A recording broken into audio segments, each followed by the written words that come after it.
इस वक्त का मकबूल तरीन ड्रामा कभी मैं कभी तुम। पाकिस्तान में तो बड़ी तादाद में लोग इसको देख ही रहे हैं, पसंद कर रहे हैं, अपनी राय का इजहार कर रहे हैं। लेकिन साथ ही साथ भारत जो कि हमारा हमसाया मुल्क है, हमारे हमसाया मुल्क में भी इस ड्रामे को बड़ा पसंद किया जा रहा है और वहां मौजूद एक्टर्स इस ड्रामे पर अपना तजिया दे रहे हैं। सबसे दिलचस्प चीज ये है कि वहां मौजूद मैगजीन्स में इस ड्रामे के हवाले से आर्टिकल्स लिखे जा रहे हैं। इस ड्रामे के मरकजी किरदार फहद मुस्तफा साहब, जिन्होंने 10 साल बाद ड्रामा इंडस्ट्री में कमबैक किया। हानिया इसमें मौजूद हैं, जावेद शेख साहब मौजूद हैं, बुशरा अंसारी साहब मौजूद हैं, नईमा भट्ट साहिबा मौजूद हैं और इमाद इरफान साहब मौजूद हैं। अगर इस ड्रामे के राइटर की बात की जाए तो फरहत इश्तियाक साहब है और अगर डायरेक्टर की बात की जाए तो बदर साहब हैं। अब जनाब भारत में जो कि पाक विले के नाम से एक मारूफ मैगजीन है, उस मैगजीन में इस ड्रामे का जिक्र किया गया। इस ड्रामे के हवाले से आर्टिकल लिखा गया। इस ड्रामे की स्टोरी को बड़ा पसंद किया गया। किरदारों की एक्टिंग के हवाले से बड़ी तारीफ की गई कि क्या खूबसूरत एक्टिंग है, क्या कमाल स्टोरी है, क्या कमाल आइडिया है। और इस ड्रामे की जो प्रोडक्शन है वो फहद मुस्तफा का अपना प्रोडक्शन हाउस कर रहा है, जिसका नाम है बिग बैंग। यानी कि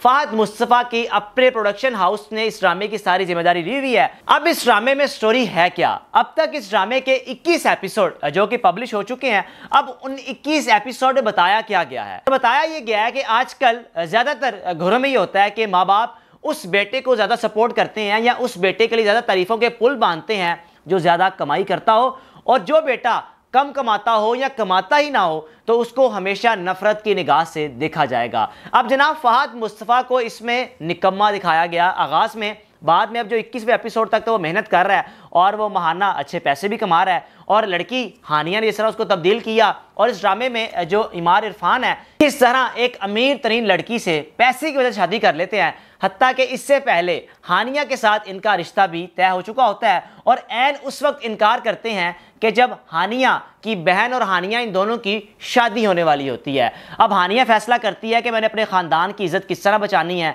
अपने ख़ानदान वालों के मुंह किस तरह बंद करने हैं। तो फहद मुस्तफा जो इस ड्रामे में किरदार अदा कर रहे हैं इमाद इरफान के भाई का, तो हानिया इनसे राब्ता करती है कि तुम एक वाहिद हो जो हमारे ख़ानदान की इज़्ज़त बचा सकते हो, तुम्हें मुझसे शादी करनी पड़ेगी। अब फहद मुस्तफा ने शादी तो कर ली, लेकिन शादी के आगाज़ में वो एक ऐसा उस ड्रामे में निकम्मा दिखाई दिया गया कि जिसको शादी में भी कोई दिलचस्पी नहीं है, बीवी कहीं पे है, शोहर कहीं पे है, कोई इंटरेस्ट नहीं है, उसको सिर्फ अपने दोस्तों में इंटरेस्ट है। और वक्त गुजरने के साथ साथ हानिया ने किस तरह अपने हस्बैंड यानी कि फहद मुस्तफा को इस ड्रामे में ग्रो किया, उसको समझाया अगर तुम नहीं कमाओगे तो जिंदगी कैसे गुजरेगी, तुम इंटेलिजेंट हो, तुम कर सकते हो, मोटिवेट करती रही। और इमाद इरफान को इस ड्रामे में घर से निकाल दिया जाता है। जावेद शेख साहब जो कि उनके वालिद होते हैं कि तुमने मेरे कहने पर शादी नहीं की, मैं तुम्हें घर से निकाल रहा हूं। और इमाद इरफान अपनी बेगम साहिबा के हमरा घर से निकल जाते हैं और कहीं और जाकर अपना घर बसा लेते हैं, और बाद में जावेद शेख साहब को अटैक भी हो जाता है उस ड्रामे में। अब इस ड्रामे में जो बुशरा अंसारी साहिबा हैं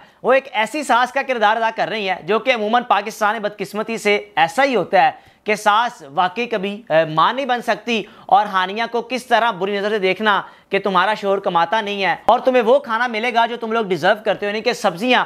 और किस तरह फहद मुस्तफा अपनी बेगम के साथ मिलकर अपने आप को तब्दील करता है। और देखना यह है कि इस ड्रामे का एंड क्या होगा या इस ड्रामे में आगे क्या स्टोरी बयान की जाएगी, किस तरह इस ड्रामे को लेकर चला जाएगा। बहरहाल अब तक इस ड्रामे की मकबूलियत पाकिस्तान तो क्या भारत में भी है। सिमरजीत सिंह जो कि भारत के मारूफ अदाकार हैं, इस ड्रामे में अपना तजिया दिया और कहा कि बड़ा मकबूल तरीन ड्रामा है और हम इस ड्रामे को बड़ा पसंद कर रहे हैं। इसमें एक तुर्किश टच भी है, जिस तरह तुर्की में ड्रामे बनाए जाते हैं उस तरह की भी प्रोडक्शन है और इंतहाई बाकमाल है। आप बताएं कि आप इस ड्रामे को देख रहे हैं, और अगर देख रहे हैं तो आपका इस ड्रामे के बारे में क्या ख्याल है, और लोग इसको पसंद भी कर रहे हैं। अगर इसके व्यूज़ की बात की जाए तो मिलियंस में इस ड्रामे के व्यूज़ आ रहे हैं, जो कि इस बात का सबूत है कि ये ड्रामा लोगों में बड़ा मकबूल है और लोग इस ड्रामे को बाकायदगी से देख भी रहे हैं। और फहद मुस्तफा ने 10 साल बाद इस तरह ड्रामा इंडस्ट्री में कमबैक किया, एक ऐसा छक्का लगाया कि 10 साल बाद कमबैक करके लोगों को बता दिया कि वाकई कि मैं पाकिस्तान का मारूफ अदाकार हूँ। अपने मेज़बान को इजाज़त दीजिए, अल्लाह हाफिज़।